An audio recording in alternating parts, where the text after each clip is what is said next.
Incapable de le supporter plus longtemps, la fille commença à lui étirer les joues, disant avec mécontentement qu'il n'essayait même pas de faire quoi que ce soit. Elle décida alors de lui raconter un conte de fées, commençant par lui raconter que la jeune fille avait rencontré son prince maudit. Le prince fut mordu par un dragon, après quoi son visage devint noir et ses vêtements prirent feu avec une flamme vive, comme une énorme torche. En voyant sa réaction, elle fut surprise qu'il y a quelques minutes, il pouvait à peine rester assis, mais maintenant il écoutait attentivement.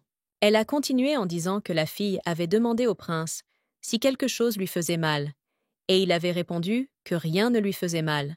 Alors la fille pleura à cause des paroles du prince, demanda ce que ressentait le principe maintenant. Peut-être qu'il cache sa douleur. Après cela, la fille a vaincu le dragon maléfique, puis elle a pris le prince par la main, et il n'y avait plus aucune trace de sa malédiction. Si vous y réfléchissez, Dorian est le prince de ce conte de fées, seulement enfermé non pas dans un château, mais dans une cage, ce qui était un peu pire. Et leur personnage principal est cet aristocrate déchu, qui, ayant également été libéré de la malédiction, vivra avec sa princesse. Elle décida alors de lui demander s'il savait qu'elle avait un frère aîné, qui viendrait bientôt lui rendre visite en prison. Elle se demandait s'il serait aussi mignon que Dorian, s'il était un méchant, alors avec un peu de chance au moins beau.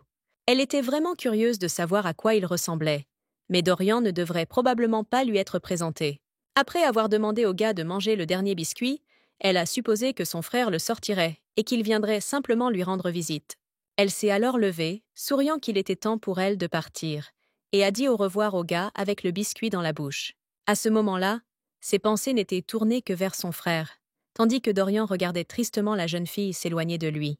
Elle se demandait quand elle pourrait sortir de cette prison, car elle ne savait même pas pourquoi elle était assise là. Quelques jours plus tard, l'appareil a promis de lui rendre visite, mais cela ne s'est pas encore produit, c'est pourquoi Liana a commencé à s'inquiéter. Se pourrait-il que ce ne soit dîner que des mots? Dernièrement, elle ne pouvait penser à rien d'autre qu'à cette promesse. Remarquant la flaque d'eau, elle regarda son reflet, se disant que s'il lui ressemblait, alors il était définitivement un bel homme. Après tout, Liana est vraiment belle, mais elle ne peut pas être le seul beau membre de la famille. En général, les méchants ne se promènent pas avec les cheveux roses. Il s'avère donc que Liana a passé les normes de sécurité. Mais avant tout, il est le mage suprême du côté des Heinrich, qui était ici en mission spéciale. Il n'était pas là lorsque le cœur de Liana a cessé de battre, et elle a ouvert les yeux pour la première fois dans ce corps, à l'infirmerie de la prison. Le corps de Liana était si faible qu'après avoir entendu parler d'une crise cardiaque, elle s'est immédiatement évanouie sous le choc. Ce n'est que quelques heures plus tard qu'elle ouvrit à nouveau les yeux, après quoi elle découvrit qu'elle était déjà dans une cellule de prison. Il est intéressant de noter qu'après l'attaque, elle ne s'est jamais sentie mal, et la jeune fille a parlé de cette situation pendant longtemps. Après s'être réveillée, elle réalisa immédiatement que la vraie Liana était morte, comme si quelqu'un le lui avait murmuré à l'oreille. À ce moment-là, elle a pensé qu'elle devait simplement continuer à vivre comme si de rien n'était, en attendant la fin de son mandat. Elle avait le sentiment que quelque chose d'incroyable l'attendait à l'extérieur de la prison, et ce sentiment ne l'a toujours pas quittée. Soudain, quelqu'un s'est approché d'elle par derrière et lui a dit qu'elle avait l'air de s'ennuyer. Liana a levé la tête et a vu un homme. Elle l'a vu pour la première fois, et la couleur de son uniforme était d'une couleur différente. Il a dit qu'il était un prisonnier d'un autre bâtiment. Si l'on considère les choses sous cet angle, il y a vraiment beaucoup plus de prisonniers aujourd'hui que d'habitude, ce qui est tout à fait compréhensible. Le gaz à lunettes lui a demandé de ne pas avoir peur, car il n'avait pas l'intention de lui faire du mal, après quoi il s'est présenté comme Jair. La fille frissonna lorsque le gars dit qu'il voulait la rencontrer un jour. Et maintenant, ce moment était arrivé. Liana a immédiatement reconnu le personnage secondaire du livre, car c'est lui qui a aidé Dorian à s'échapper de prison. La fille regarda les gardes, et Jair dit qu'elle avait l'air très tendue, lui demandant de se détendre. Beaucoup de gardes étaient en déplacement professionnel avec le directeur. Il n'y avait donc presque aucune surveillance pendant la promenade. Il s'étonna qu'elles aient peur de lui, expliquant que le chef de leur corps sélectionne personnellement les personnes autorisées à sortir. En tapotant son index sur son front, le gars a ajouté que c'est pourquoi seules les personnes compétentes peuvent sortir. Avant cela, il ne l'avait vu que de loin. D'ailleurs, il aimait vraiment regarder une personne s'entraîner. Liana, méfiante, décida de garder ses distances avec lui, répondant qu'elle était inaccessible aux autres corps. Jair a dit qu'il ne voulait pas le révéler, mais il s'est récemment échappé brièvement de prison, et c'est à ce moment-là qu'il l'a vu. Dans le roman, Jehir n'était pas seulement une personne au hasard, qui a aidé Dorian à s'échapper, son rôle était bien plus important. Il était le bras droit et l'assistant fidèle, qui prétendait être un criminel uniquement pour exécuter le plan. Jehir répondit affirmativement avec un sourire, ajoutant qu'il était un magicien et qu'il connaissait un remède pour réveiller Dorian. Le gars a dit qu'il était vraiment intéressé par elle quand il l'a vue avec cet étrange jeune homme. Et en fait, c'était un sorcier. Il supposait qu'elle connaissait la tendance des sorciers à prêter attention à diverses choses qui les intriguaient. Lyanna a demandé si les magiciens n'étaient en pas envoyés dans une prison séparée, et s'il était vraiment un magicien, il n'en aurait pas parlé. À ce moment précis, Jehir se pencha vers elle et lui murmura pourquoi il ne le ferait pas, puisque personne d'autre qu'elle ne le savait. À partir de cette seconde, les gardes ne se souviendront de rien de ce qui s'est passé au cours des 5 dernières minutes, car il a pris soin d'eux. Il lui dira simplement quelque chose de drôle à propos d'un prisonnier pour lequel elle s'inquiète et avec qui elle passe du temps. En le regardant, Lyanna pensa que le roman décrivait que le caractère de cet homme n'était pas aussi simple qu'il le paraissait. Jehir a dit qu'il y a une malédiction qui le transforme en bête. Elle est ancienne, les gens ordinaires n'en ont même jamais entendu parler. Peu de gens connaissent la malédiction de la famille Henry, il est compréhensible qu'il le lui explique, mais elle sait déjà tout à ce sujet. La fille décida de faire semblant d'être intéressée, se demandant mentalement pourquoi il lui parlait de ça. Jehir a ajouté que lorsqu'il devient un animal, il ne peut pas prononcer un seul mot humain, et c'est inconfortable. Il accorde donc souvent l'éveil à ceux qui souffrent de telles malédictions, comme remède temporaire. Naturellement, il en assume la responsabilité. Lyanna a demandé pourquoi elle avait besoin de cette information. Le gars a compris qu'elle était intéressée. Il continua en disant que, d'après ses longues observations, son prisonnier n'était pas encore complètement réveillé.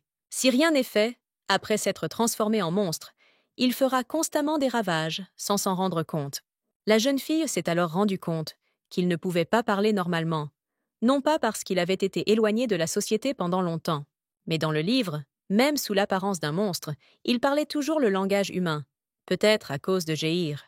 La jeune fille lui demanda ce qu'il attendait d'elle, car elle doutait qu'il soit venu simplement pour lui parler du diagnostic de Dorian. Le gars a répondu qu'il y avait une fille curieuse devant lui et qu'il voulait qu'elle satisfasse son intérêt magique. Cependant, maintenant, elle ne comprenait pas pourquoi elle le faisait, car elle était sûre qu'il avait beaucoup d'opportunités sans cela. Et c'est elle qui doit donner ce médicament à l'animal.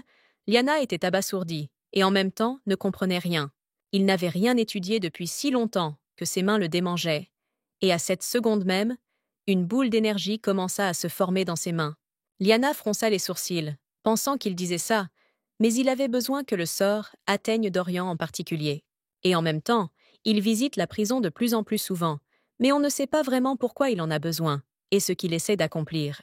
La jeune fille ne croyait pas qu'il s'agissait simplement d'une question de savoir si elle était l'option la plus accessible et qu'elle ne refuserait pas de l'aider. Et il était aussi étrangement agressif, et elle n'aimait pas ça. Alors elle lui a demandé pourquoi elle ferait ça. Se penchant plus près, le gars murmura avec un sourire qu'en retour, il serait capable de répondre à toutes ses demandes. L'occasion de faire appel à un magicien ne se présente pas souvent. Un bon sort magique vaut désormais son pesant d'or. La fille pensait que l'affaire était tentante. Mais serait-elle réellement capable d'utiliser ce sort? Elle est sûre qu'une fois sortie de prison, elle vivra une vie sans souci ni problème. C'est pourquoi elle a décidé de refuser l'offre. Mais Jehir a demandé d'imaginer comment Dorian arrêterait de manger par terre et, en général, arrêterait de causer des problèmes. Elle a réalisé qu'elle pouvait me refuser et le gars a expliqué que le sort devait le frapper directement.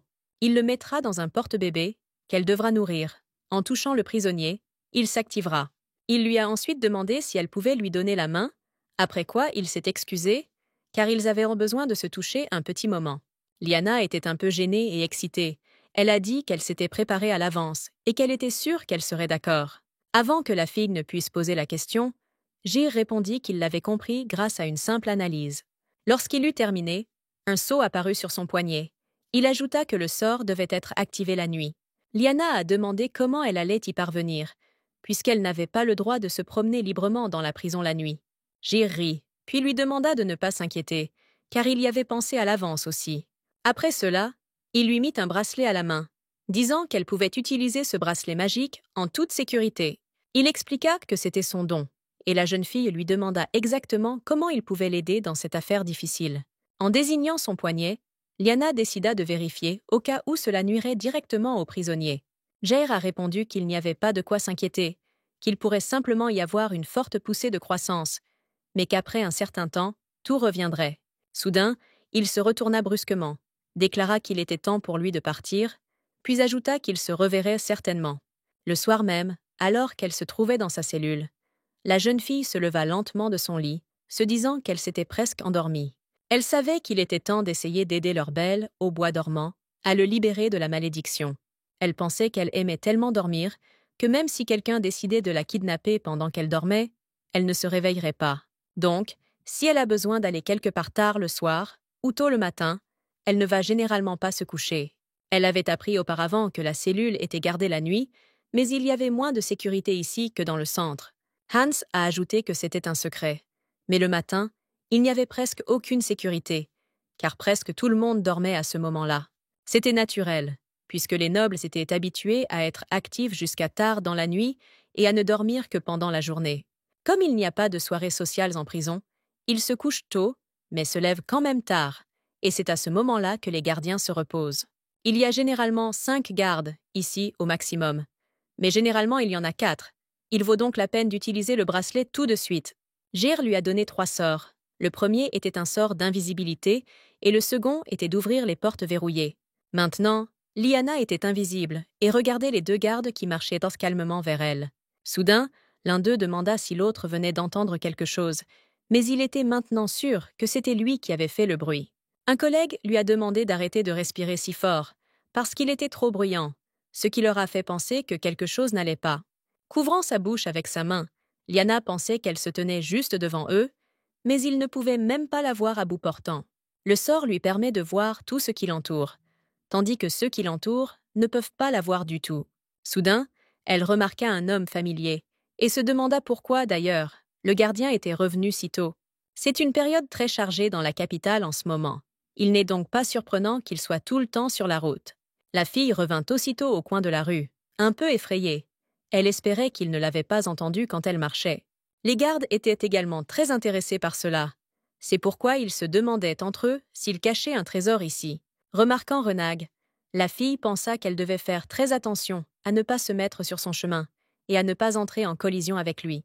Lyanna remarqua que Hans s'était endormi et pensa à lui qu'il était un homme gentil et agréable, et en même temps très calculateur. C'est lui qui a négligé Dorian lorsqu'il a été blessé.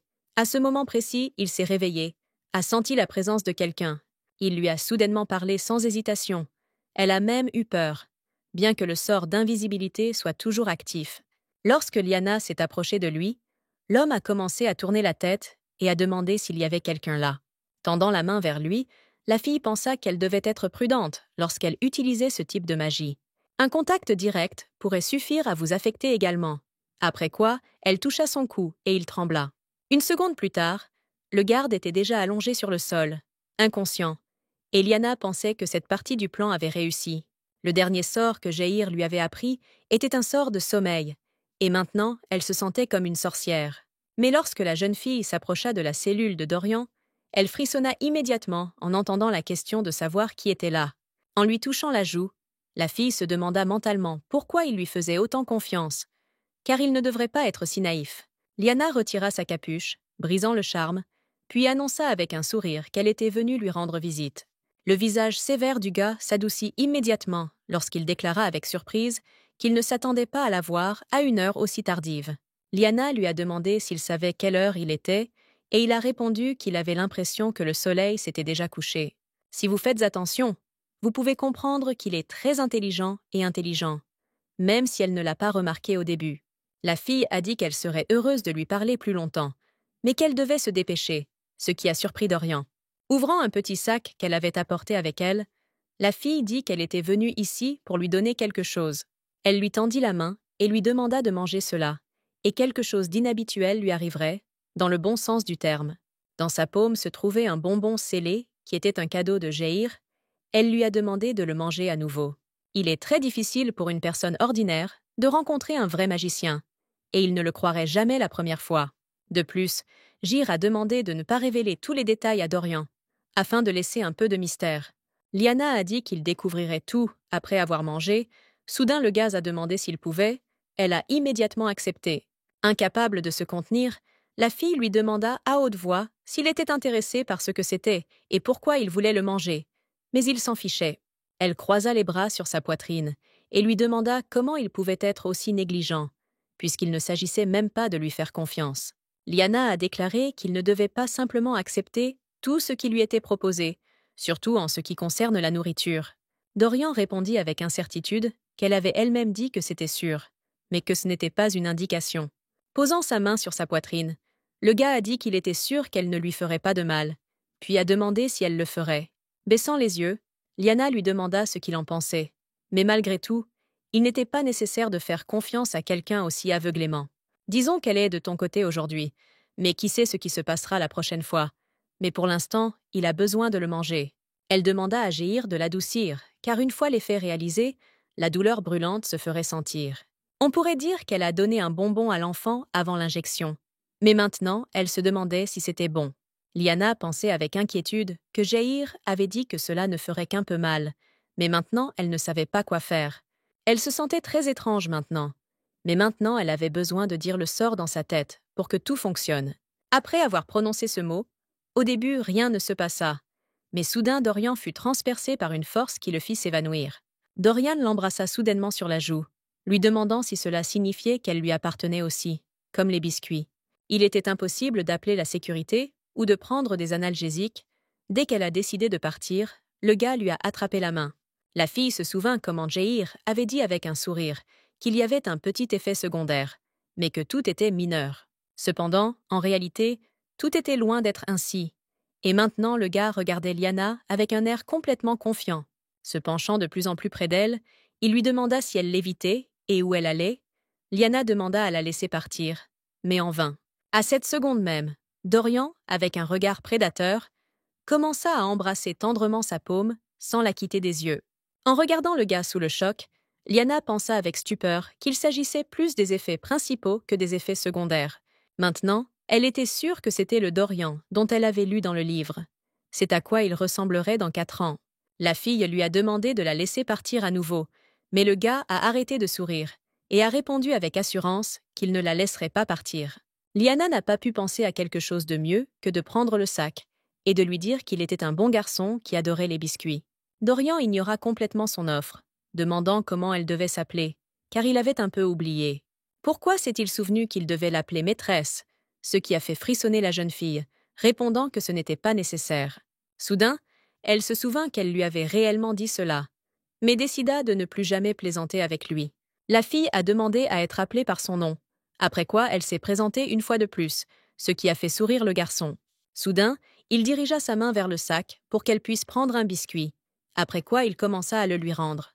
Liana réalisa qu'il voulait qu'elle le nourrisse à la main, ce qui rendait l'ensemble du tableau très étrange. Soudain, la fille refusa et détourna le regard, expliquant que cela lui faisait mal lorsqu'il lui tenait la main si fort. Elle a dit que s'il voulait le biscuit, il devrait la laisser partir, car c'est seulement alors qu'elle pourrait le lui donner. Voyant à quel point le gars aimait manger les biscuits dans ses mains, la fille lui a demandé d'arrêter de sourire comme ça. Posant sa main sur sa joue, Dorian lui demanda sarcastiquement si elle lui interdisait d'en manger, parce que c'était trop savoureux.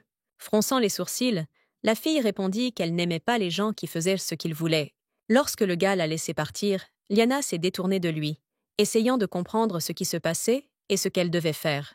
Quelques secondes plus tard, ses yeux s'écarquillèrent de surprise lorsqu'elle sentit Dorian la serrer fort dans ses bras par derrière. Il s'est alors excusé auprès d'elle, tandis que la jeune fille sentait son dos devenir trop chaud. Soudain, il a dit que son corps lui faisait mal. Liana a dit que si quelque chose lui faisait mal, il aurait dû le dire tout de suite. Le sourire disparut du visage du garçon lorsqu'il dit que personne ne s'était jamais soucié de lui comme elle le faisait. Soudain, il s'effondra à nouveau sur le sol, et Liana essaya de comprendre pourquoi il s'était évanoui et si c'était un effet secondaire. Elle décida de le couvrir soigneusement d'une couverture pour qu'il ne gèle pas, quand soudain, elle entendit une demande de ne pas le quitter. Après cela, elle se dirigea vers la sortie, décidant avec confiance qu'elle devait de toute urgence demander à Jéhir à ce sujet. La fille n'a pas pu répondre à cette demande. Alors elle a mis à la place un élastique à cheveux avec une balle douce dans sa main. Le propriétaire de la prison, qui faisait récemment la navette entre la prison et la capitale, a repris le travail à temps plein. 3 jours plus tard, un jour s'était écoulé depuis que Dorian avait été réveillé, et les promenades et les visites prirent fin. Le fait est qu'ils ont essayé de nouvelles chaînes sur lui. C'est pourquoi l'accès à lui a été fermé pendant un certain temps. Un garde qui se tenait à proximité lui a demandé si elle allait bien, car elle n'avait pas l'air bien, puis lui a suggéré d'aller à l'infirmerie. Son visage était rouge au souvenir de cette nuit, mais elle attribuait cela au fait qu'elle avait fait trop d'exercice. Le chevalier ne vit rien de suspect à cela. Alors il répondit calmement qu'il se reverrait plus tard, puis il partit. Incapable de le supporter plus longtemps, Lyanna laissa tomber sa tête sur ses genoux, car elle ne pouvait pas croire à la réalité de la situation qui s'était produite. Et elle ne pouvait pas passer à autre chose, quand soudain Jaehyr s'est approché d'elle, lui disant que la magie s'était activée. Lorsqu'il lui a demandé si elle avait réussi, la fille lui a lancé un regard furieux, pour ne voir qu'un sourire en réponse. Le saisissant brusquement par la poitrine, Lyanna lui demanda pourquoi le prisonnier se sentait malade après le sort. Le gars a répondu que c'était dû à des changements soudains. Même les gens ordinaires ressentiraient de la douleur s'ils grandissaient soudainement. La jeune fille montra les dents et répondit que c'était facile à dire pour lui, car lui-même n'en souffrait pas, contrairement à elle. Alors qu'elle commençait à partir, Jaehyr a essayé de l'arrêter, disant qu'il ne voulait pas banaliser le problème. Et il ne peut pas tout dire, mais ce qu'elle a fait est très important pour lui, donc il lui en est très reconnaissant. Lyanna a décidé de demander si quelque chose comme ça se produirait dans le futur. Le gars a répondu avec un sourire qu'elle avait absolument raison. Elle a donc accompli une tâche d'une difficulté accrue, car c'est pour les magiciens qu'elle représente un danger particulier. Il a ensuite demandé si les choses s'étaient si mal passées pour les prisonniers, mais Lyanna n'a pas entièrement compris sa question. Elle a ensuite répondu avec lassitude qu'elle n'avait pas dormi depuis de nombreuses nuits depuis l'incident, et que cela avait été très mauvais pour sa santé. Elle lui a alors demandé pourquoi il était devenu si énorme, et ce qui se passerait s'il commençait à grandir encore plus. Après avoir brièvement décrit ce qui s'est passé cette nuit-là, Jaehyr lui a demandé de ne pas s'inquiéter, car c'était temporaire. En général, ce qui s'est passé est un indicateur que son corps s'est rapidement adapté à la magie, et c'est un côté positif. La fille y a réfléchi, mais au même moment, le garçon a décidé de lui demander pourquoi elle s'embêtait avec lui. Alors qu'elle marchait avec le prisonnier, il sentit à quel point ils étaient proches. Alors il l'a choisi. Eh bien, les gens avec de telles malédictions ne font pas confiance aux gens si facilement. Alors elle avait été gentille avec lui auparavant. Elle a dit que lorsqu'elle a vu qui sortait de la voiture, elle a pensé qu'elle n'avait jamais vu un tel homme. Après cette conversation, alors qu'elle errait dans le couloir, Sally la rattrapa et l'appela, l'air clairement inquiète. La jeune fille aux cheveux roux, essoufflée, dit qu'elle voulait dire que toutes les prisonnières étaient alarmées. Lorsqu'on lui a demandé pourquoi, Sally a répondu avec appréhension que quelqu'un avait un beau visiteur que tout le monde aimait. Beaucoup disent qu'il n'est même pas comparable au plus beau gardien de leur prison, le directeur Yerops. Il allait probablement partir bientôt, alors Sally a suggéré qu'ils aillent le voir avec elle, car elle était très intéressée. Elle a dit que le vicomte Aïcha, en sortant de la cafétéria, a vu une grande voiture noire se précipiter vers eux. Lyanna a immédiatement compris que la voiture noire était destinée aux invités, tandis que la bleue était exclusivement réservée aux criminels.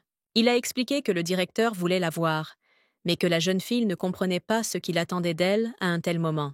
Lyanna savait qu'Aïcha était emprisonnée à cause d'un scandale avec un noble qui avait 20 ans de moins qu'elle, et son mari l'avait envoyée ici. À ce moment précis, Sally la détourna de ses pensées, souriant et lui demandant si elle savait qu'Aïcha était une artiste incroyable. En bref, elle dessinait ce qu'elle voyait, ce qui rendait les autres dames ravies de l'apparence du visiteur. Lyanna a demandé si tout était vraiment si incroyable, ce à quoi elle a entendu une réponse forte et confiante. Il doit vraiment être un bel homme, puisqu'une personne aussi raffinée qu'Aïcha l'a personnellement dessiné. Son amie lui a demandé à nouveau de l'accompagner pour voir, et Lyanna n'a pas pu refuser, car elle le voulait tellement. À ce moment précis, Jason, le garde du corps personnel de Lyanna, courut vers eux et demanda à la jeune fille de l'accompagner. Après tout, d'un autre côté, pourquoi aurait-il pu l'inviter, si ce n'est pour lui offrir les prochains cadeaux envoyés par son frère? Se tournant vers son amie, elle lui dit que sortir ensemble ne marcherait pas, après quoi elle s'excusa maladroitement. Mais son amie comprit tout. Alors qu'elle et le chevalier marchèrent dans le couloir, Lyanna supposa que son frère lui avait encore une fois envoyé quelque chose. Elle est déjà au courant de leur invité, apparemment il est là, il n'est pas la personne la moins importante en termes de statut, mais il ne connaît pas les détails. Tournant la tête, elle remarqua avec surprise une foule de filles qui mâchaient bruyamment entre elles. Elle décida de demander directement aux gardes pourquoi il y avait autant de monde, et il soupira avant de répondre. Jason sourit et dit que c'était trop bruyant ici, suggérant d'aller dans un autre sens. Liana accepta immédiatement. Elle sentit définitivement la présence de quelqu'un, quand soudain une voix masculine la salua derrière elle, l'appelant par son nom. Elle a remarqué que l'invité portait un costume noir et a pensé que c'était le gars dont Sally parlait, mais son visage n'était pas visible. Alors qu'ils entraînaient dans le bâtiment, un autre chevalier courut soudainement vers eux, demandant à Jason de courir après lui immédiatement. L'homme choqué s'est excusé auprès de Liana et lui a ensuite demandé si elle pouvait l'attendre là-bas pendant quelques minutes. Il lui a également poliment demandé de ne pas lui dire ce qu'elle venait d'entendre, et la jeune fille a répondu qu'elle garderait le silence. Lorsqu'elle fut laissée seule dans le couloir, elle entendit immédiatement des pas, mais, se retournant brusquement, elle ne remarqua personne. Elle essaya de comprendre ce qui venait de se passer, car il lui semblait qu'elle venait d'entendre quelqu'un derrière elle. Liana se retourna à nouveau, mais il n'y avait personne derrière elle non plus, et cela l'effraya, mais elle ne le montra pas. Le petit sorcier debout à ses pieds lui demanda avec un regard indifférent pourquoi il ne voulait pas lui parler. À cette seconde même, Jason courait vers elle, essoufflé, s'excusant en chemin de l'avoir fait attendre si longtemps. Liana décida qu'elle l'avait imaginé après tout, tandis que Chaser se tenait non loin d'elle, avec un doux sourire sur son visage. Avant cela, Jair lui avait demandé pourquoi elle s'embêtait avec lui. Pour lui, il était un excellent matériau de recherche, mais quels étaient ses objectifs? La brune ferma les yeux et répondit que ce n'était tout simplement pas le moment, car elle devait rester ici encore un peu de temps. Lorsque le sorcier lui a demandé s'il ne le voulait vraiment pas, Chaser a répondu qu'il la reverrait très bientôt de toute façon. Il serait probablement plus correct de dire qu'il la retrouvera bientôt de toute façon, car c'est ce qu'il veut. Il demanda à sa sœur d'être encore un peu patiente, mais la jeune fille, qui s'était éloignée, ne pouvait pas l'entendre. Jair fut surpris, mais lui demanda si elle pouvait lui faire savoir comment il allait. Elle accepta, mais ne savait pas s'il se reverrait. Liana pensait qu'elle se sentait simplement désolée pour lui, mais elle décida de ne rien dire à ce sujet, disant seulement qu'il était beau. Alors qu'elle se souvenait de cela, une voix masculine familière la ramena à la réalité, faisant frissonner la jeune fille. Après tout, il est rare que des détenus de différents bâtiments puissent sortir se promener ensemble, même s'ils en ont très envie. En réponse, le gars sourit largement, rappelant qu'il était un magicien. Il avait donc ses propres façons de communiquer. Liana a dit qu'elle avait entendu dire qu'il était sorti de prison pour quelques jours. Il a répondu qu'il était en train de régler quelques affaires dans la capitale. Renag a demandé si elle allait bien. Tu as répondu oui, ne comprenant pas pourquoi elle se souvenait des paroles de Jair. Elle pensait que la silhouette dans le couloir pouvait être celle de Renag. Mais elle repoussa cette pensée et demanda pardon. Renag a dit qu'il voulait la voir, mais qu'il devait partir d'urgence, parce qu'il s'était passé quelque chose au domaine. Elle se souvenait que Jair avait dit que c'était une période chargée dans la capitale. Il n'était donc pas surprenant qu'il soit sur la route. Se souvenant des paroles des gardes, la jeune fille suggéra qu'il était peut-être simplement à l'aise ici. Soudain, Renag dit qu'elle devait être triste, mais la fille ne comprenait pas de quoi il parlait, car elle allait bien. Liana a laissé tomber le biscuit de sa bouche, lorsque le garde lui a expliqué que son frère était arrivé, mais qu'elle n'avait pas été informée. Liana voulait demander comment il y aurait une chance de se revoir, mais Renag a déclaré qu'il lui avait laissé quelque chose. Au final, il n'y a rien d'inhabituel. On parle de famille, et son frère fait tout pour que tout se passe bien dans la famille. Liana baissa les yeux, perdue dans ses pensées, puis acquiesça à l'homme, essayant encore de se remettre de la nouvelle. Sa famille est sous la surveillance de Dormulite, et Chaser est loin d'être stupide et est capable de divers plans insidieux. La seule question est de savoir si son frère est désormais sous surveillance, dans le bon ou le mauvais sens du terme. Aimerait-elle savoir? Mais elle était également curieuse de son apparence. Peut-être avait-il les mêmes cheveux roses qu'elle. Non seulement elle ne sait pas à quoi il ressemble, mais elle n'a pas encore pu découvrir son nom, ce qui rend la compréhension difficile. Le frère espérait qu'un petit cadeau suffirait à lui faire pardonner la rencontre ratée. Debout de son siège, l'homme tendit à la jeune fille un énorme bouquet de fleurs dont Liana sentit immédiatement l'arôme. Soudain, elle remarqua des bijoux parmi les bourgeons. Et entre les fleurs, il y avait une lettre cachée pour sa petite sœur bien-aimée. Ces belles roses ne se faneront jamais, car il sait que la vue de roses fanées la rend triste, et il ne veut pas qu'elle soit triste. À quel point la famille de Liana est-elle riche si c'est un petit cadeau? Et est-il même normal d'envoyer quelque chose comme ça à une prison? De plus, ces fleurs lui vont trop bien. Mais Liana n'a pas entendu cette phrase. Alors elle a décidé de demander à nouveau. Liana a demandé si elle pouvait les emmener avec elle. Renag a répondu qu'une petite exception à la règle pouvait être faite. Renag a dit que tout se passait bien dans les affaires familiales. Son frère, comme toujours, faisait du bon travail dans tout. Sans attendre de réponse, la jeune fille a dit qu'il semblait que sa famille ne mourrait pas de faim, car le cadeau avait l'air cher. Il veillera à ce que personne n'ose toucher son cadeau, afin qu'elle n'ait pas à s'inquiéter de sa sécurité. Renag a dû penser qu'elle avait peur d'être kidnappée, quand il a soudainement décidé de lui poser une question. Ce n'est pas le genre de personne qui fait quelque chose comme ça. Cela est confirmé par le cadeau qu'il lui a envoyé en signe d'attention. Ne se demandait-elle pas pourquoi son frère l'avait envoyé ici? Liana pensait qu'elle y avait déjà pensé. Dès que mon frère a fait cela, j'ai immédiatement pensé qu'il devait avoir une raison particulière pour le faire. Liana pensait qu'il connaissait bien son frère, peut-être même plus qu'elle ne pouvait l'imaginer. Peut-être qu'il agissait par culpabilité, peut-être pour une autre raison, mais à ce moment-là, il lui était très difficile de dire quoi que ce soit. Fronçant les sourcils, le directeur dit qu'il pouvait voir qu'elle faisait très confiance à son frère, même après quelque chose comme ça. Elle fut surprise lorsque Renag dit que, dans tous les cas, il était une bonne personne et qu'il ne s'attendait pas à de tels mots de la part d'un homme. Elle devait être plus prudente dans sa conversation, quand soudain, elle se demanda pourquoi Renag s'était approché d'elle de manière si inattendue.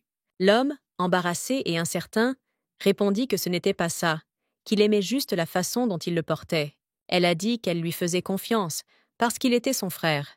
Puis elle a demandé s'il devait en parler si étroitement. À ce moment précis, Renag s'écarta et rougit, couvrant son visage avec sa main. Après quoi il demanda poliment pardon. Liana s'est demandé pourquoi il portait un monocle, puis lui a demandé directement s'il avait une mauvaise vue. Mais, à son avis, il est gentil en lui-même, ce qui est très étrange, car dans le livre, il est décrit comme une personne complètement différente. Alors qu'elle se dirigeait vers la sortie, Liana pensa que peut-être ses proches avaient demandé à Renag de bien la traiter. Elle a dit qu'elle avait une proposition à lui faire, qu'elle poserait quelques questions et qu'il devrait répondre, comme dans le jeu. Maintenant, elle veut en savoir encore plus sur sa famille. Cette question a éveillé sa curiosité. Plus tard, assis dans le hall, Paladis remarqua qu'elle avait une expression trop sérieuse sur son visage et demanda si quelque chose s'était passé. Liana, en regardant le bouquet, répondit qu'elle s'inquiétait de quelque chose, et en ce moment c'était un problème plutôt inhabituel pour elle. Soudain, Sally s'est approchée d'eux, et avec un sourire sur son visage, elle a dit qu'elle voulait également participer. Liana a accepté. Elle a déclaré que sa famille présentait un certain intérêt, puis a demandé s'il y avait des suppositions quant à l'origine de ses parents. La jeune fille savait que Sally était une personne expérimentée en société, tout comme le baron, et qu'elle avait donc des informations. Elle a demandé de deviner, mais elle-même ne connaît pas la réponse. Leurs réponses, bien que n'étant pas des informations exactes, seront au moins quelques-unes. Elle pensait avoir suffisamment de patience pour tout savoir une fois libérée, mais serait-elle un jour libérée? Si sa famille finissait vraiment par être liée aux méchants, les choses pourraient ne pas bien finir, et elle était inquiète en ce moment. Paladis fut la première à prendre la parole, affirmant qu'elle était la fille d'une famille de haut rang, à en juger par ses fréquentes rencontres avec le surveillant. Elle remarqua que les visages de Paladis et Sally devenaient immédiatement pensifs, alors qu'elle leur demandait mentalement de dire quelque chose. Si elle a besoin d'informations précieuses, elle pourrait même être capable de s'échapper d'ici elle-même, même si elle devra se cacher. Mais elle n'a jamais été vue en public. Même si elle n'est plus petite, on ne peut donc pas manquer de mentionner Ant, Leman et Hound. Sally a ajouté qu'elle pensait aussi à eux trois, mais qu'elle ne pensait toujours pas qu'il ne s'agissait pas de Leman, tout au plus des Ant ou de Hound. Paladis a noté que la comtesse Int était originaire du sud. Elle avait donc la peau un peu foncée, ce qui n'était pas le cas de Liana. Peut-elle demander quelque chose au directeur parce qu'il a été payé, et cela signifie-t-il que sa famille a beaucoup d'argent? La jeune fille pensait également à ces trois-là, mais supposait qu'elle était la fille de quelqu'un d'un statut supérieur à ces trois-là. Il y avait trop de questions et pas de réponses. Elle avait donc besoin de plus de temps pour comprendre. À ce moment précis, le garde annonça que le temps était écoulé, et Liana suggéra de reporter les réponses à la prochaine fois. Se levant de leur siège, Sally et Paladis étaient d'accord avec elle, car ils n'auraient de toute façon pas le temps de parler maintenant. En marchant dans le couloir, Liana pensait que c'était dommage que le temps soit écoulé. C'était ennuyeux dans la cellule. Mais il y avait le temps de réfléchir aux problèmes urgents. Soudain, elle se souvint qu'il existait un autre moyen d'obtenir des informations. Mais c'était beaucoup plus risqué. Ayant décidé de faire cela, la fille s'assit au bureau et prit un stylo, décidant de demander directement à son frère à ce sujet. Elle a demandé à son frère de lui dire comment allait la famille, après quoi elle a pensé à aller voir Dorian. Mais il était trop tard.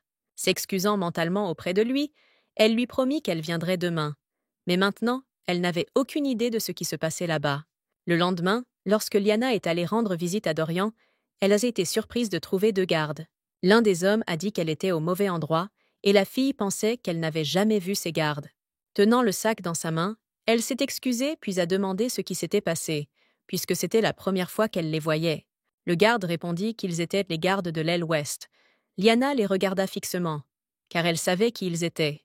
Un endroit où sont envoyés les criminels qui ont commis les meurtres les plus brutaux, les incendies criminels ou les trahisons. Tous les gardes étaient noms des chevaliers de haut rang, et c'était la seule entrée menant à la zone souterraine. Tous les criminels les plus dangereux sont ici, et il y a quelques jours, il y a eu un cambriolage complet. Un élément de preuve a été trouvé juste à côté du criminel, et en entendant cela, Liana est immédiatement devenue excitée et en sueur. Et s'il parlait de l'élastique à cheveux qu'elle a donné à Dorian lors de leur dernière rencontre? Il s'avère alors que l'intruse est elle. Et maintenant la fille communique avec les gardes qui peuvent la saisir. Dorian est désormais le seul prisonnier à cet endroit. L'endroit a été spécialement prévu pour la famille Henry, par Lord Cambrac. La famille Renaga a toujours joué un rôle neutre, dirigeant la prison depuis des générations et n'interférant pas dans les affaires des autres. Cependant, ils n'ont accepté de coopérer avec le duc qu'en cas de danger commun. Ils n'avaient donc pas le choix. Cependant, comme cela a été dit plus tôt, après un certain temps, Renag abandonnera l'idée de neutralité et rejoindra Chaser. À ce moment précis, Liana fit une grimace naïve, après quoi elle demanda s'il pouvait s'agir d'une sorte d'accident, et non d'un intrus. L'homme a répondu qu'un objet étranger avait été trouvé chez le criminel, ce qui signifiait qu'il y avait certainement un intrus. La jeune fille a répondu que c'était un problème, après quoi elle était presque certaine d'être l'agresseur. Sans rien dire, elle se saisit la tête, ne croyant pas ce qui se passait, tandis que l'homme la regardait avec surprise. Elle laissa la couverture dans la cellule de Dorian, ce qui avait été convenu et approuvé par Hans lui-même à l'avance. Il a dit qu'il réglerait le problème, et qu'elle, à son tour, devait garder la bouche fermée et n'en parler à personne. La faveur se limitait à cela, alors qu'elle avait honnêtement promis de ne rien laisser d'autre là-bas. Mais, apparemment, elle a eu peur et a oublié, car que se passerait-il si quelque chose de terrible et d'irréversible se produisait à cause de sa faute? Son regard tomba sur le bracelet que Jair lui avait donné, et elle décida qu'il était temps d'utiliser la chose. Il a dit qu'il avait amélioré le bracelet, et qu'elle pouvait désormais utiliser la magie 4 fois. Cela signifie que le risque de se retrouver dans une situation désespérée diminuera considérablement, et que les chances de succès augmenteront. Il lui restait encore du temps pour utiliser la magie. Il était donc temps pour elle de vérifier comment il allait et s'il était toujours en vie. Elle voulait juste vérifier, car elle sait que les gardes de l'aile ouest sont confrontés à la violence tous les jours. Maintenant, la fille ne se posait qu'une seule question. Pourrait-il faire quelque chose à Dorian dans ce court laps de temps? Il était peut-être gravement blessé maintenant, et c'était entièrement de sa faute, mais elle espérait que rien de grave ne lui était arrivé. En jetant un œil au coin de la rue, Liana remarqua que, heureusement, il n'y avait qu'un seul garde ici qui pouvait être facilement distrait. Ramassant une petite pierre sur le sol, elle la lança en avant, ce à quoi le chevalier surpris réagit instantanément. L'homme courut immédiatement en avant, et Liana se précipita vers les escaliers pour descendre à l'étage inférieur. Remarquant la table vide, elle réalisa que Hans n'était pas là, après quoi elle trouva Dorian, qui la reconnut immédiatement. La fille était surprise qu'il la reconnaisse même lorsqu'elle avait mis sa capuche, ce qui la surprit vraiment. Liana s'est rendu compte qu'elle s'était trop approchée lorsque le gars a sauté sur elle, prétendant qu'elle avait une odeur particulière. Soudain, la fille devint sévère, répondant que c'était agréable de savoir qu'il était content de la voir, mais qu'il n'était pas nécessaire de l'attraper. Quand soudain elle décida de lui demander s'il l'aimait, Dorian resta littéralement figé de stupeur à cette question. La seconde suivante, il rougit brusquement et s'éloigna d'elle, et Liana, souriante, supposa qu'elle avait frappé dans le mille. Le gars a crié qu'il ne voulait rien dire de vulgaire, et la fille était contente que le gars soit sain et sauf. Puis elle sourit et dit qu'il aurait peut-être des problèmes à cause d'elle à l'avenir, même si ce n'était pas un fait. Dorian ne comprenait pas de quels problèmes il s'agissait, mais il demanda immédiatement si elle viendrait plus tard, et demain, et après-demain.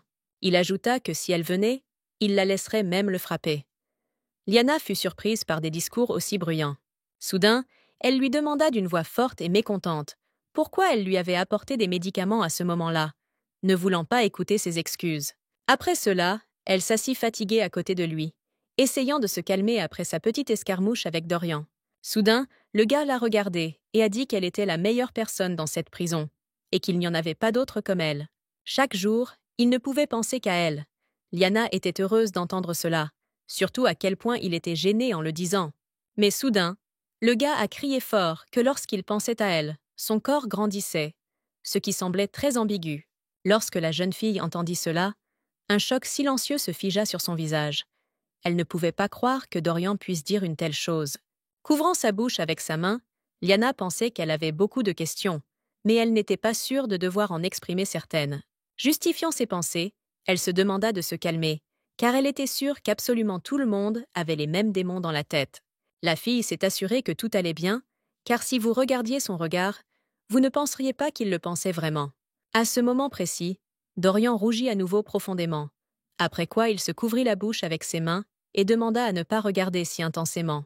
Liana pensait que pour de telles pensées, elle devrait finir sur la guillotine, mais elle lui demanda ce qu'il voulait dire. Le gars répondit avec hésitation que lorsqu'il pensait à elle, ses bras et ses jambes semblaient en devenir plus longs, et même ses doigts. Lorsque la fille s'est calmée, elle a décidé de préciser que, grosso modo, il s'allonge lorsqu'il ne pense qu'à elle. Après avoir entendu une réponse affirmative, elle lui demanda s'il avait essayé de vérifier si c'était vraiment le cas ou s'il l'imaginait simplement. Elle a suggéré de vérifier la différence de hauteur avant et après l'utilisation d'un mur, en faisant des marques dessus avec de la craie ou une pierre. Dorian baissa les yeux et répondit qu'il n'y avait pas pensé avant, mais Liana dit qu'il n'y avait rien de mal à cela. Puis elle s'approcha de lui caressa la tête et lui dit qu'il était tard et qu'il était temps d'aller se coucher. L'attrapant par la jambe, le gars lui répondit qu'il ne voulait pas, car s'il allait se coucher, elle disparaîtrait à nouveau, comme toujours.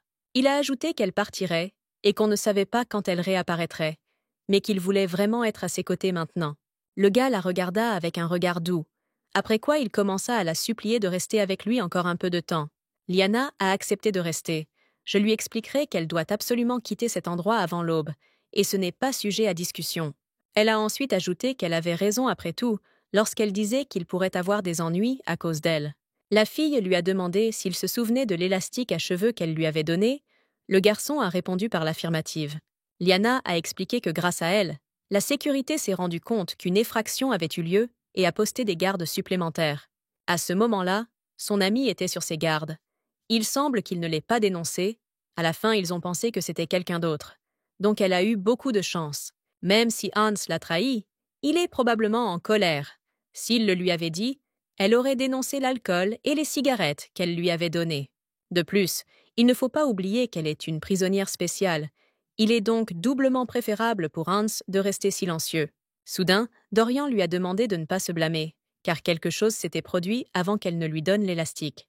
Alors la solitude lui semblait beaucoup plus douloureuse, mais maintenant avec elle, il se sent vivant. Liana ne comprenait pas le sens de ses paroles. Dorian expliqua qu'avec elle, il n'avait plus besoin de fixer le mur tout le temps, car désormais, il pensait toujours à elle. Et maintenant, il est devenu beaucoup plus facile d'attendre son arrivée. Et c'est pourquoi il est très heureux que cet élastique lui ait été donné. Liana n'imaginait même pas qu'un simple élastique aurait une telle signification pour lui, et lui faciliterait également la vie. Il s'avère qu'elle est comme un verre d'eau qui apparaît devant quelqu'un, souffrant d'une soif incroyablement forte. Elle pouvait humidifier ses lèvres, mais elle ne pouvait pas étancher sa soif, quand soudain elle remarqua qu'il ne s'était pas transformé en chien aujourd'hui. Le gars rougit et répondit qu'il ne savait pas pourquoi, mais que c'était bien, parce qu'il voulait qu'on se souvienne de lui comme ça encore plus. La fille pensait qu'il ne savait toujours pas quel facteur avait influencé sa transformation, mais il avait besoin de le découvrir.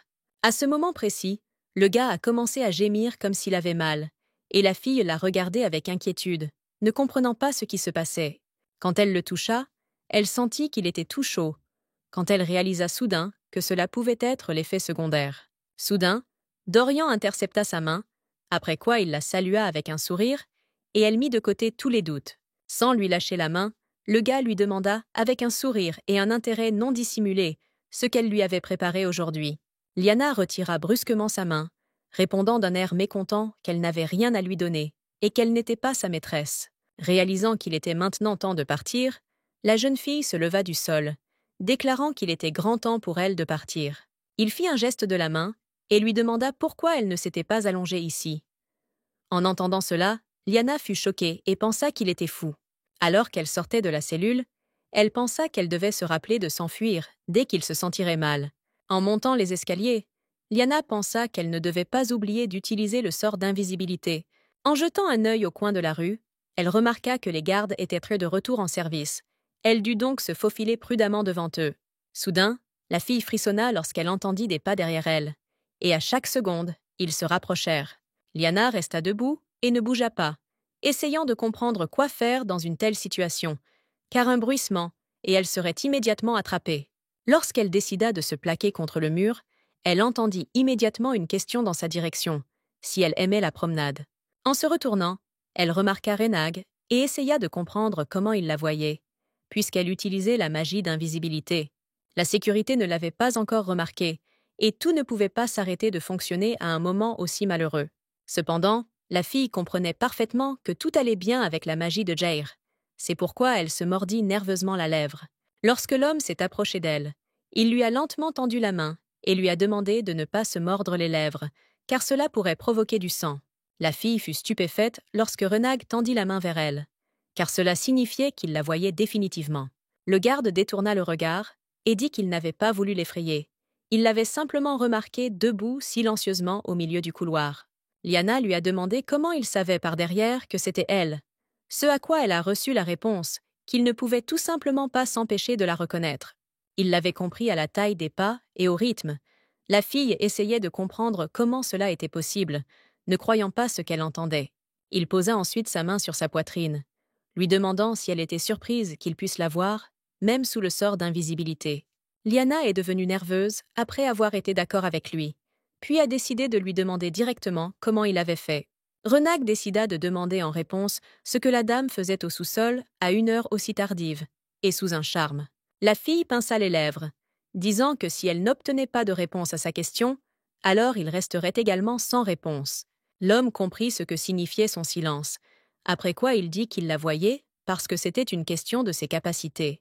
L'homme a révélé le secret selon lequel il peut découvrir tout ce qui se passe dans sa prison, s'il le souhaite. Cependant, il ne peut pas utiliser cette compétence régulièrement. À ce moment-là, il serrait un bouquet qu'il avait caché à la fille dans sa manche. Il lui a montré son bracelet et lui a demandé si son frère lui avait donné cet outil. Mais elle a décidé de mentir et a répondu par l'affirmative. Liana réalisa qu'elle l'avait sous-estimé. Elle pensait que le seul dont il fallait avoir peur était Chaser. Mais Renag s'avéra tout aussi bon. La fille a ajouté qu'elle avait dit à son frère qu'elle voulait une sorte d'objet magique. Alors, il lui a envoyé ce bracelet. En passant à côté d'elle, l'homme accepta l'explication et surprit la jeune fille en lui disant que tout s'était déroulé sans aucun interrogatoire. Puis il s'est retourné et, avec une expression sérieuse, a déclaré que de tels objets étaient interdits en prison, mais qu'il fermerait les yeux sur ce point. Tout cela parce que son frère lui a demandé de lui donner la liberté d'action. C'est pourquoi il n'a pas le droit d'aller contre sa volonté, quoi qu'elle fasse. Et donc il veut personnellement qu'elle fasse ce qu'elle veut, sans se soucier d'une punition, ou pire. La jeune fille fut stupéfaite lorsqu'il lui dit que si elle voulait à nouveau faire une promenade nocturne, il pourrait l'accompagner. Tendant la main, le gardien ajouta qu'il serait préférable qu'elle n'annule pas la magie maintenant. Ils commencèrent tous les deux à passer devant le garde, qui ne remarqua que l'homme et ne prêta même pas attention à Liana. Renag ne demanda plus la raison de sa sortie, alors elle décida de ne pas donner suite à la façon dont il l'avait reconnue. Soudain, le directeur lui a dit que si elle était fatiguée, elle n'avait pas besoin de venir prendre son petit déjeuner, il lui demanderait de l'apporter dans sa cellule. Liana s'est immédiatement rappelé que c'était dans ce corps qu'elle avait eu une crise cardiaque. Alors, elle l'a remercié. Renag a demandé de ne pas s'inquiéter de ceux qui parlent de son privilège. Sous un mauvais jour, il les fera garder le silence. En réponse, la fille lui sourit simplement. Mais à l'intérieur, elle était très effrayée. Mais elle essaya de ne pas le montrer. Soudain, elle décida de lui demander pourquoi il se souciait autant d'elle. Pendant un moment, l'homme resta silencieux, réfléchissant à la question. Il se souvenait comment, même dans sa lointaine enfance, il observait constamment Liana, mais était toujours gêné de s'approcher et de parler. Il pensait qu'il voulait juste qu'elle le regarde, et lui sourit au moins une fois. Mais cela n'était jamais arrivé encore. Cependant, il répondit à voix haute que c'était simplement parce qu'il le voulait. Une telle réponse surprit la jeune fille, mais il n'en dit pas plus. Elle lui a demandé s'il lui permettrait de visiter le donjon, et il a répondu qu'elle ne se lasserait jamais de jouer avec lui. Avec une expression indifférente sur son visage, Renag a dit qu'il avait entendu dire qu'elle l'avait humilié, lui avait lancé la balle et l'avait obligé à la rapporter. La fille sourit, essayant de comprendre comment il pouvait percevoir les jeux avec Dorian dans un contexte aussi dur. L'homme fit un pas en avant et déclara ensuite qu'il lui donnerait la permission d'entrer dans le donjon, quand elle le souhaiterait. Mais en retour, il lui a demandé si elle pouvait passer autant de temps avec lui qu'avec le prisonnier. Quand le jour arriva, Liana somnolait littéralement sur sa chaise, quand soudain Paladis et Sally l'appelèrent une fois de plus. Ils lui ont demandé pourquoi elle s'endormait et avait l'air assez fatiguée pendant le repas. Ils ont décidé qu'elle était malade. L'homme a dit que si on le regarde de cette façon, on dirait plutôt qu'elle est profondément triste à propos de quelque chose, peut-être à propos de son frère. Liana a fait un geste de la main avec un sourire, répondant négativement et expliquant qu'elle n'avait tout simplement pas assez dormi cette nuit-là.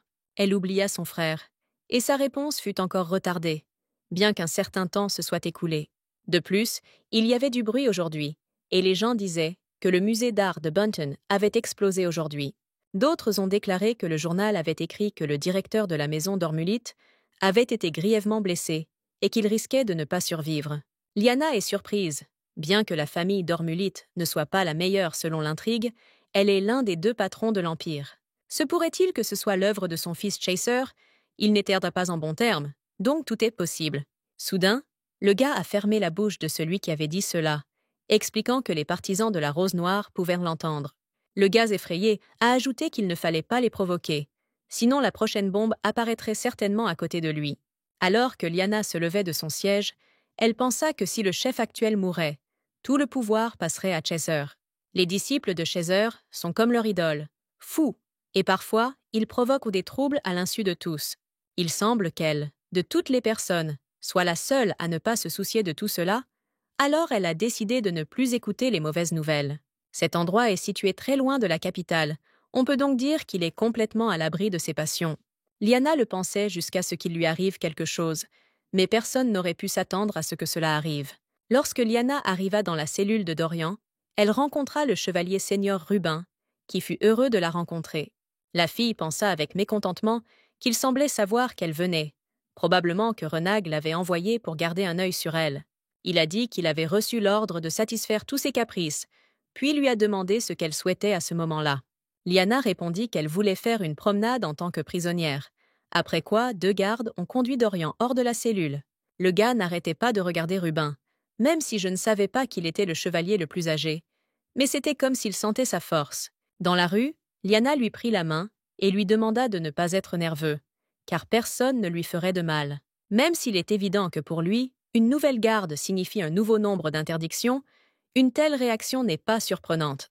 Lorsqu'ils se sont assis sur le banc, la fille a demandé aux gardes s'ils pouvaient les emmener seuls un moment. Lorsque les chevaliers s'éloignèrent, la jeune fille pensa qu'à une telle distance, ils ne les entendraient certainement pas, il était donc possible de communiquer. Elle demanda à Dorian avec inquiétude s'il allait bien. Il hocha la tête et répondit avec un regard indifférent que tout allait bien. La fille a décidé de poursuivre la conversation en disant qu'il faisait beau aujourd'hui, mais le gars a dit qu'il ne parlait pas de ça. La saisissant par la manche, Dorian lui expliqua qu'il allait bien maintenant, parce qu'elle était à proximité, et que c'était tout ce dont il avait besoin. Liana ne s'attendait pas à entendre de tels discours de la part de Dorian, mais c'était assez agréable et flatteur d'entendre quelque chose comme ça. La journée promettait d'être une promenade sans incident, et elle pensait que ce serait le cas. Mais quelqu'un s'était faufilé dans l'enceinte de la prison. Lorsqu'une explosion assourdissante se fit entendre, l'un des chevaliers cria qu'il y avait une bombe, ce qui fit se retourner la jeune fille. L'homme qui a organisé cela a dit que la famille d'Ormulite envoie ses salutations et une longue vie à Chaser. Alors qu'il criait que M. Chaser allait bientôt prendre le contrôle du monde entier, la première pensée de Liana fut qu'elle devait courir. Les chevaliers ordonnèrent immédiatement aux prisonniers de partir immédiatement, leur indiquant le chemin à suivre pour se retirer, et ils obéirent. Lyanna et Dorian se sont cachés derrière un arbre à proximité, décidant qu'ils y seraient en sécurité. Non loin d'eux, ils entendirent le rire bruyant du démolisseur, ce qui fit craindre à la jeune fille qu'il soit retrouvé. Soudain, en tenant la main du gars, elle réalisa qu'à ce moment-là, il avait changé et qu'un gars différent la regardait. Le tenant contre sa poitrine, Lyanna entendit que la bombe n'était plus retrouvée. Les chevaliers devaient lui donc attraper le criminel.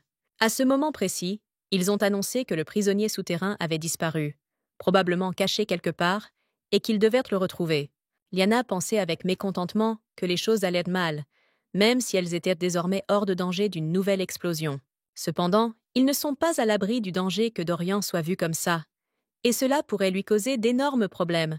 Soudain, le gars lui a demandé si elle était Lyanna et non la propriétaire, après quoi il s'est pressé contre elle, en disant qu'elle était très chaleureuse. Au fond d'elle-même, elle criait haut et fort qu'il ne manquait pas de tact, surtout lorsqu'il était en tel danger.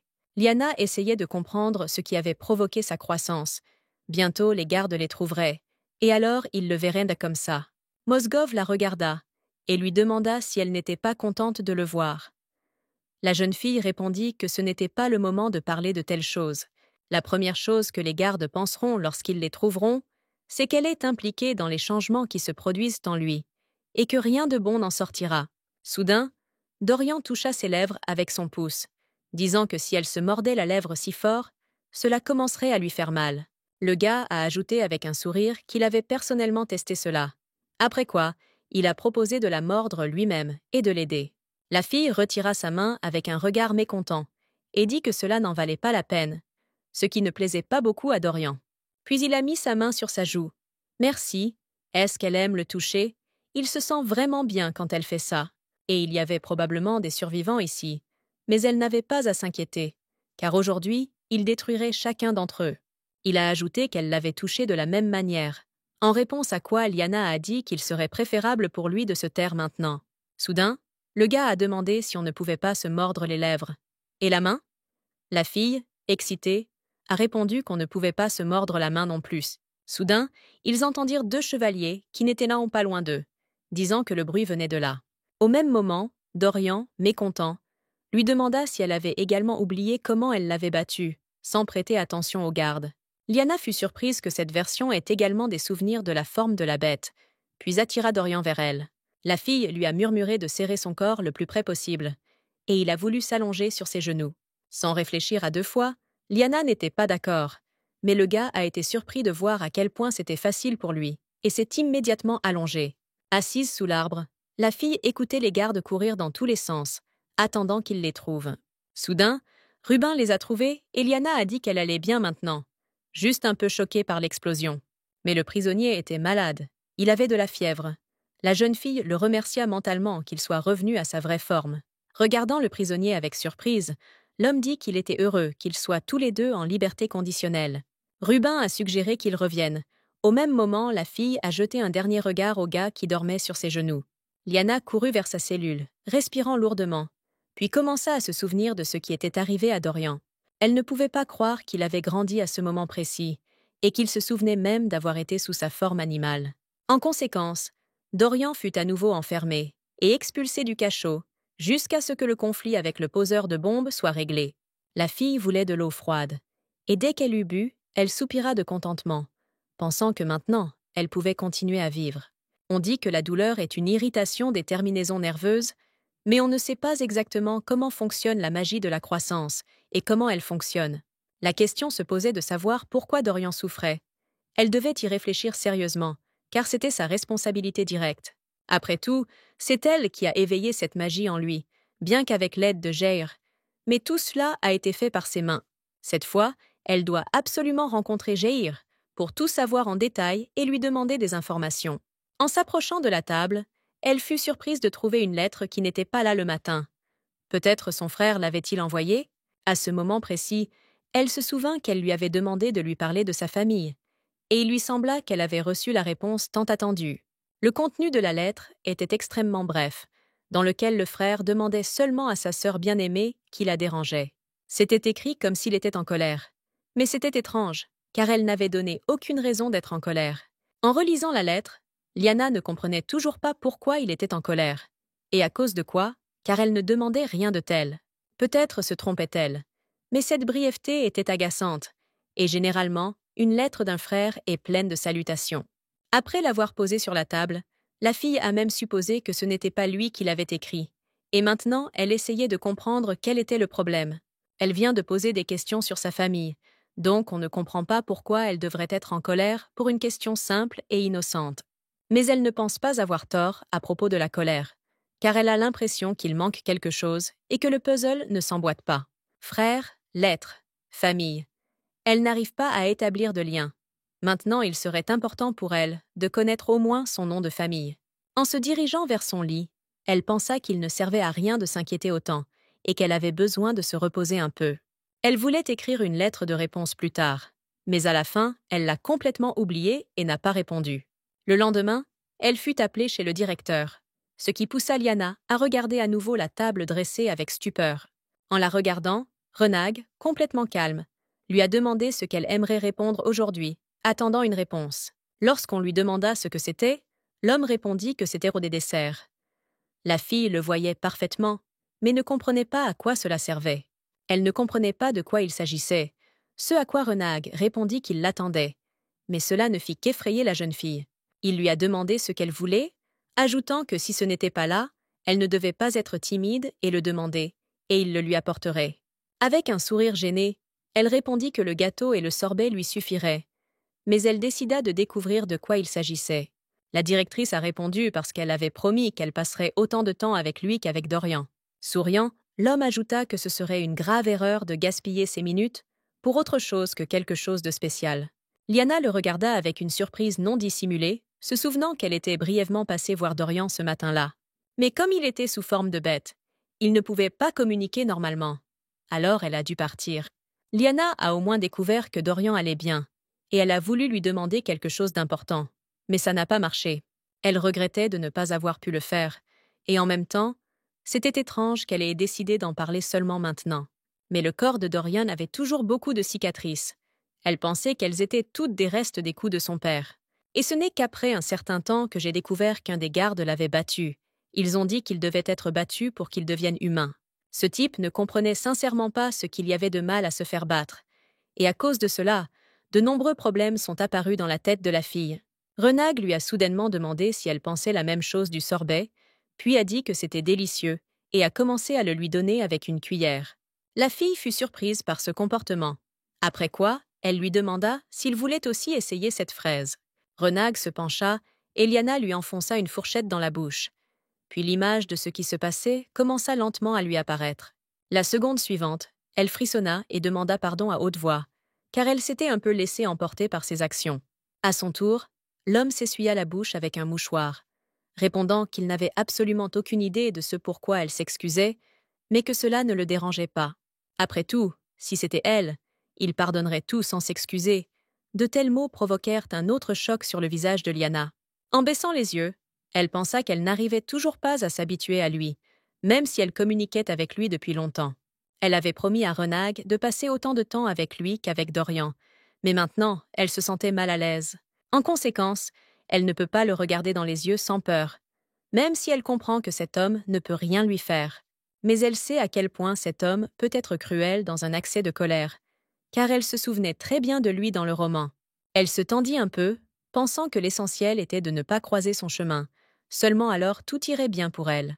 Le directeur a été surpris par son comportement et lui a ensuite demandé si elle aimait passer du temps seule avec lui. Liana réalisa avec choc que toute son anxiété s'exprimait sur son visage. Alors elle décida de se détendre un peu. Souriante, elle répondit négativement. Même si au fond d'elle, elle criait que tout était exactement comme ça. Elle avait très peur. Elle a expliqué qu'il l'avait beaucoup aidée, ce qui la rendait reconnaissante et donc heureuse de passer du temps avec lui. Souriant, il lui a demandé si elle aimait la nourriture, et elle a répondu avec un air satisfait qu'elle avait essayé toute la sélection. L'homme a tout compris, après quoi il lui a demandé de manger. Après tout, avant cela, elle n'avait pas eu l'occasion de manger de tels plats. Il s'est ensuite excusé, car il sait qu'elle n'aime pas parler de son passé, même s'ils ne se sont pas vus. Cependant, il avait beaucoup entendu parler d'elle, et lui avait alors demandé si elle comprenait que leur relation était très bénéfique pour eux deux. Liana ne comprenait pas s'il parlait de la relation entre les familles, et lui demanda alors ce qu'il avait exactement entendu à son sujet. Elle aurait dû dire dès le début qu'elle ne se souvenait de rien, au lieu d'essayer de faire semblant de savoir. Alors, il n'y aurait pas eu de problème. La jeune fille décida alors de s'en tenir à cela à partir de maintenant. Après quoi, le directeur se tourna à nouveau vers elle. Il a déclaré qu'il semblait que sa date de libération serait bientôt connue. Cette nouvelle a provoqué un choc chez la jeune fille.